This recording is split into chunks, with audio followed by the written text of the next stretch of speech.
Shalom saudara terkasih di dalam Tuhan Yesus Kristus. Pada kesempatan di pagi hari yang indah ini, kita akan sama-sama mendengarkan kebenaran firman Tuhan. Namun sebelumnya mari kita berdoa terlebih dahulu.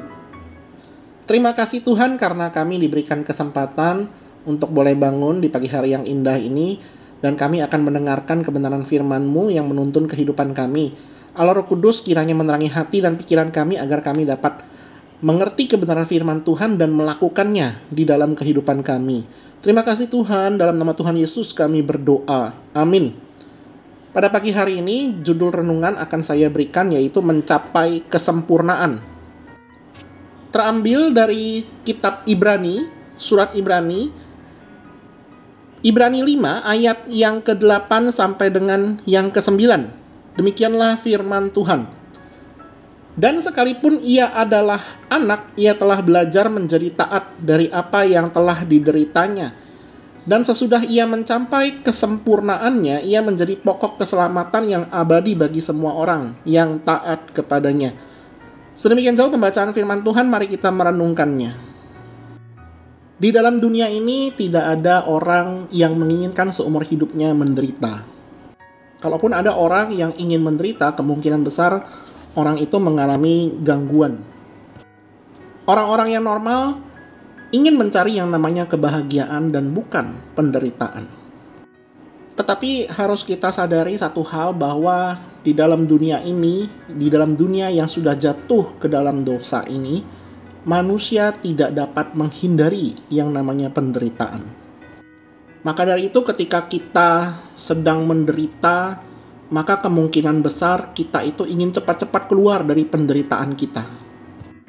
Kita mungkin menjadi tidak sabar, lalu kita mungkin berdoa agar minta Tuhan segera mengangkat penderitaan yang kita alami.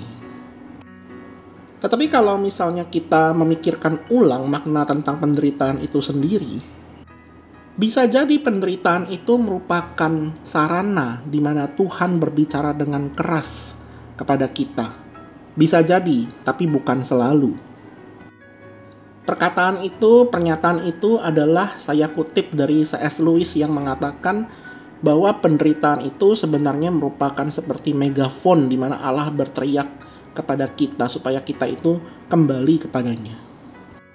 Tetapi bagi Allah, ketika Allah memutuskan untuk masuk ke dalam dunia, menjadi sama seperti manusia, menderita dan bahkan mati, menggantikan kita, menebus kita dari hutang dosa kita, itu bukan berarti bahwa Allah itu senang untuk mencari penderitaan.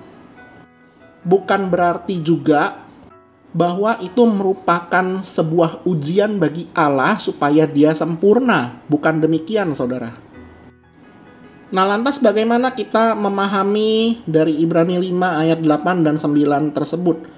Di sana dikatakan bahwa Tuhan Yesus menjadi taat dari apa yang telah diteritanya, dan sesudah ia mencapai kesempurnaannya, ia menjadi pokok keselamatan yang abadi bagi semua orang yang taat kepadanya. Maksudnya ini bukan berarti Yesus itu belum sempurna, bukan saudara. Yesus itu adalah Allah 100% dan juga manusia 100%. Tetapi ketika dikatakan di sini mencapai kesempurnaannya, artinya adalah mencapai kegenapannya. Ketika Tuhan Yesus belum mati di atas kayu salib, maka keselamatan itu belumlah genap. Dan ketika Tuhan Yesus itu mati di atas kayu salib, bangkit, dan orang yang melihat dan percaya kepada Tuhan Yesus, maka ia memperoleh keselamatan. Jadi jangan lagi diartikan bahwa kalau dari ayat tersebut dikatakan bahwa Tuhan Yesus belum sempurna. Bukan demikian, saudara. Saya mengambil salah satu ilustrasi seperti ini. Kalau misalnya kita mau beli properti ataupun mobil, kita pasti memberikan yang namanya DP. Nah, memang kita sudah memberikan DP tersebut, tapi kita belum lunas membayar akan properti tersebut ataupun mobil tersebut, kendaraan yang akan kita beli. Nah, setelah lunas dibayar, maka kendaraan tersebut, properti tersebut itu menjadi milik kita. Memang penggambaran yang ada di dunia ini tidak bisa menggambarkan tindakan Allah 100% yang dinyatakan di atas kayu salib. Maka dari itu kita harus memahami sebelum Tuhan mati di atas kayu salib pun, kita pun juga menjadi milik Tuhan. Tetapi ketika Tuhan Yesus mau taat dan ketika ia mati di atas kayu salib, barulah keselamatan itu mencapai kegenapannya. Nah, tetapi yang menjadi pokok utama dari bahasan kita hari ini adalah ketaatan Tuhan Yesus itu sendiri. Tuhan Yesus itu tahu apa yang ada di depannya.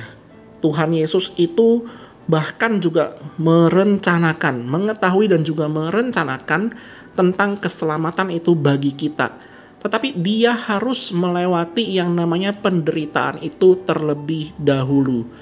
Nah, maka dari itu di ayat ke-9 itu merupakan sebuah hal yang menarik. Jadi ketika Tuhan Yesus itu menunjukkan ketaatannya, di ayat 9 mengatakan bahwa semua orang yang percaya kepada Tuhan Yesus itu pun juga harus mengikuti teladan Tuhan Yesus. Taat sekalipun di dalam penderitaan. Memang mungkin kalau kita itu menderita, apalagi kalau misalnya kita menderita sebuah penyakit yang kronis, penyakit yang mengganggu kehidupan kita, tidak bisa beraktivitas normal, ataupun mungkin ada pergumulan juga di dalam keluarga kita, di mana pasangan kita berselingkuh dan sebagainya, ataupun mungkin ketika ada pergumulan di dalam keuangan keluarga saudara, pekerjaan saudara menjadi terhambat, atau mungkin anak saudara mungkin dia menjadi pribadi yang kurang berkenan dan sebagainya. Saya tidak tahu apa yang menjadi pergumulan saudara. Tetapi yang Tuhan ingin kita lakukan di dalam kehidupan kita adalah kita berusaha mencapai kesempurnaan di dalam ketaatan kita. Memang kita adalah manusia, kita adalah ciptaan yang tidak mungkin menjadi sempurna. Tetapi kita itu berusaha untuk menjadi sempurna. Minimal ada usahanya. Matius 5 ayat 48 mengatakan demikian. Karena itu haruslah kamu sempurna, sama seperti Bapamu yang di surga adalah sempurna. Sempurna dalam hal apa? Ketika kita membahas dari Ibrani 5 ayat 8 dan 9, sempurna di dalam ketaatan kita untuk mengikuti Allah seumur hidup kita. Jangan karena pergumulan-pergumulanmu lantas engkau meninggalkan Allah. Engkau mengikuti ilah lain. Engkau mungkin pergi ke dukun dan sebagainya.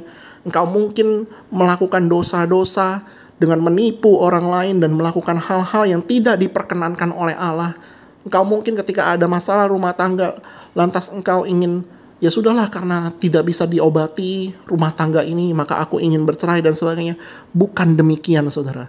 Tetapi yang harus kita lakukan adalah kita mau taat di dalam kehidupan kita untuk melakukan firman Allah setiap harinya. Maka dari itu murid-murid Kristus sungguh-sungguh harus membaca Alkitab setiap hari, dan bukan hanya membaca tapi melakukannya di dalam kehidupan kita.